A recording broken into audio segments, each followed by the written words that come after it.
तो नाश्तो तैयार है। तो जो खाली कपा उभो एवं नहीं, अँ जो गाहड़ीओ परी आ जो एम बोलो अंजनी ना छाया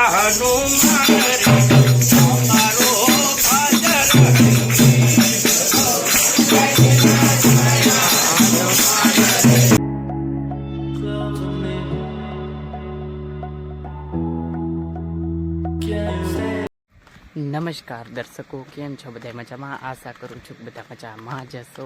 अने आजे ब्लॉगनी शरूआत कर दीधी छे सवाરના वेला। કેટલા વાગી ગયા છે હું તમને બતાવી દઉં।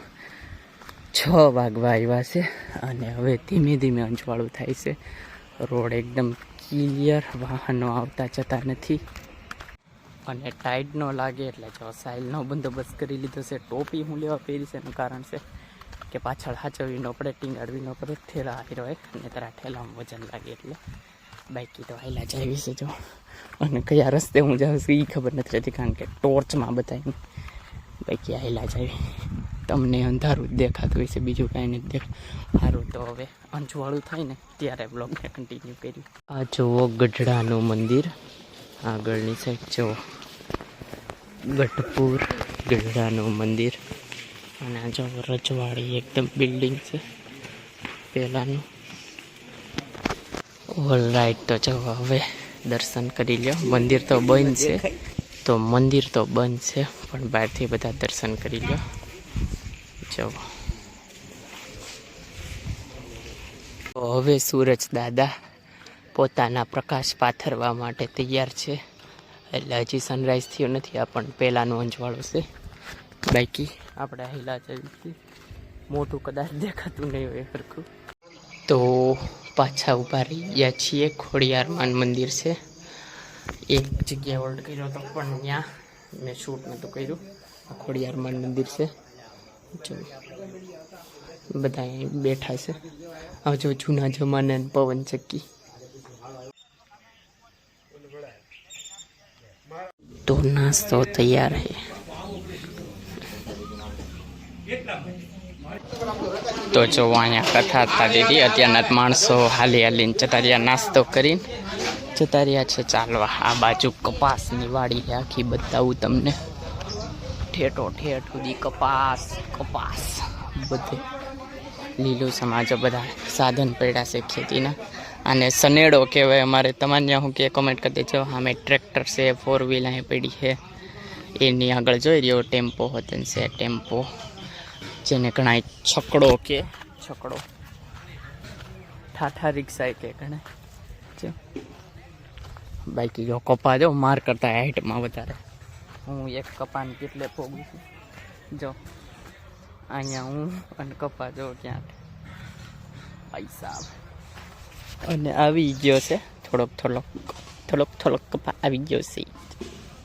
અને આમાં હાઈલા જતા દેખાવી નહીં, હું તો દેખાવ જ નહીં। મસ્ત વાડી છે, ઉતારો થઈ ગયો પેલો, હવે બપોરનો ઉતારો એક જગ્યાએ છે એ ત્યાં જઈને પહોંચી કહેશું। તો જો ખાલી કપા ઊભો એવું નથી, અહીંયા જો ગાહડીઓ પરી છે, આ જો એમને ઠેઠો આખો કપા છે આમ જો કપાની ગાહડીઓ ભરેલી છે એમનો, એટલે આ ઉતારેલો કપા છે। હા મેં જો બધે છોડવામાં કપા છે। આ જો ખેતરમાં પાથરવાની ડ્રીપ છે, ડ્રીપની લાઈન જેમાં પાણી પવાય છોડવાને એ પણ આ છે ને ભેગી કરેલી છે, બાકી આ ગોળ આખી પથરાઈ જાય। અમે જો નાળિયેરી છે, જો નાળિયેરી જો ગાયો ભેહું હોતન છે, અહીંયા ભેંસ છે, ગાયો છે, જો મારવા દોડે જો ભાઈ સાહેબ ડેન્જર મોડમાં। જો આ ટ્રેક્ટર ગયું, એમાં બધાનો સામાન હોય કારણ કે બધો સામાન તો માણસો હારે લઈને ન હાલે, એટલે 13 દિવસનો સામાન, એટલે બધા એની પથારી ને એવું બધું અંદર હોય, ગોદડા ને એવું બધું। ઓ ભાઈ સાહેબ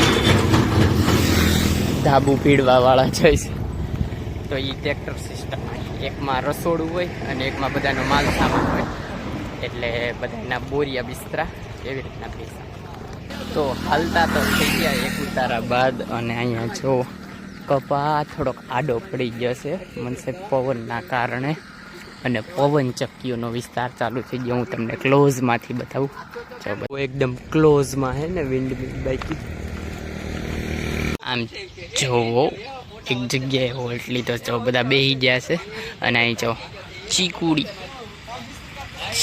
જો ચીકુ છે જો. અને અહીંયા બધે અલગ અલગ કંઈ ખબર નથી પડતી આમાં શું છે. આ લગભગ માંડવી છે. આ જો આ માંડવી છે, આ નથી ખબર શું છે. કોમેન્ટ કરીને કહી દેજો. સામે કપાસ છે હોતા, અને એકદમ ખુલ્લું ખેતર જો મસ્ત ભાઈ, વાડિયું.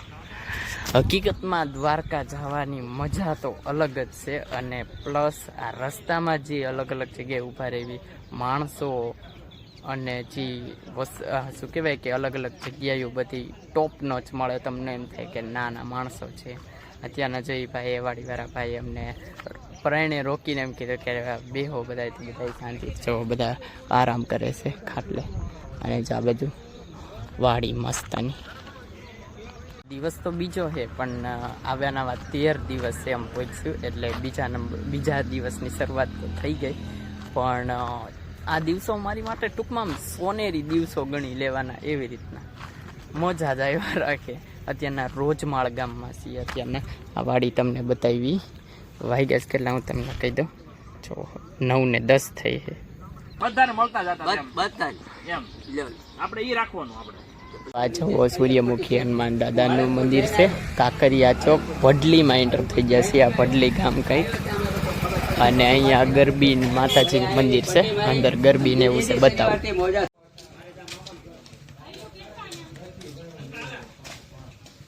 બોલો અંજની ના છાયા હનુમાન અમારો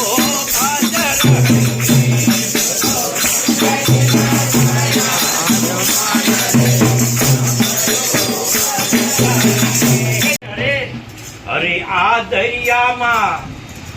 આ દરિયામાં પથરા તર્યા, એનું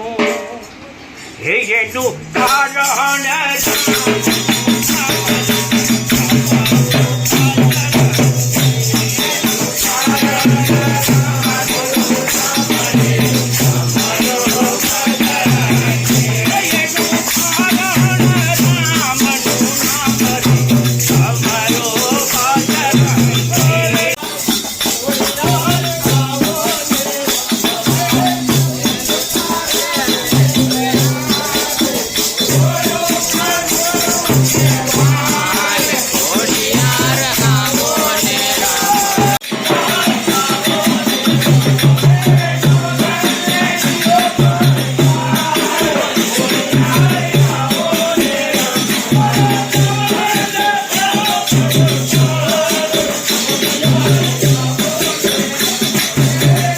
તો જો ઉતારે તો ક્યારના પોગી ગયા. આરામય કરી લીધો. અને આજનો ઉતારે છે જો બપોરનો રામાપીરનું મંદિર.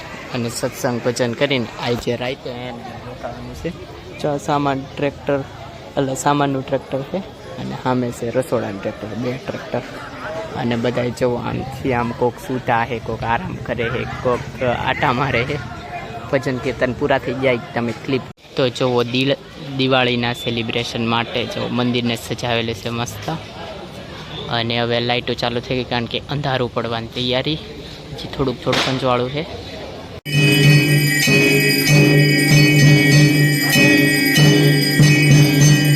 તો ફાઇનલી રાત સંપૂર્ણ થઈ ગઈ. અને જો બધા સુવાની તૈયારી કરે છે, કારણ કે જમી લીધું છે બધાએ એટલે. અને આપણે આપણી પથારી પાસે વયા જાવી. તમને બતાવું. મહાદેવજીનું મંદિર છે, સામે રામાપીરનું મંદિર છે. મુલાકાત નાખવી. જો આ રહ્યું, આ જે ઠેલો છે એ આપણો છે, એટલે અહીંયા પથારી થઈ જાય, બસ સુઈ જવાનું. જો રામાપીરના દર્શન કરી લેવું. કોમેન્ટમાં લખી નાખજો જય રામાપીર. આ બાજુ મહાદેવ તો છે, હારો હાર રાધા કૃષ્ણ દેવ છે, અને માતા અંબે છે. All right. તો અહીંયા બધા દિવાળીનું સેલિબ્રેશન કરવા માંડ્યા. બાકી હકીકતમાં અમારા સંઘમાં આજે કાળી ચૌદશ છે. બાકી દિવાળી જો ફટાકડા ફૂટે છે, ચેક અવાજ આવે છે, કોક શાંતિથી સાંભળો તો હમણાં. બાકી જાય માળા છે મંદિર નીચે, ગોઠવેલા અને અંદર ચકલા પતંગ છે. તો હવે આ બ્લોગને અહીંયા એન્ડ, હું બોલું તો ફટાકડા ફોડો. તો હવે આ બ્લોગને અહીંયા એન્ડ કરી દેવી. જો તમને આ બ્લોગ ગમ્યો તો લાઈક કરજો, શેર કરજો અને મારી ચેનલને સબસ્ક્રાઈબ કરજો. તો મળીએ આગળના બ્લોગમાં. ત્યાં સુધી બાય. અને હા, ખાવાનું પીવાનું મજાની લાઈફ. Bye bye.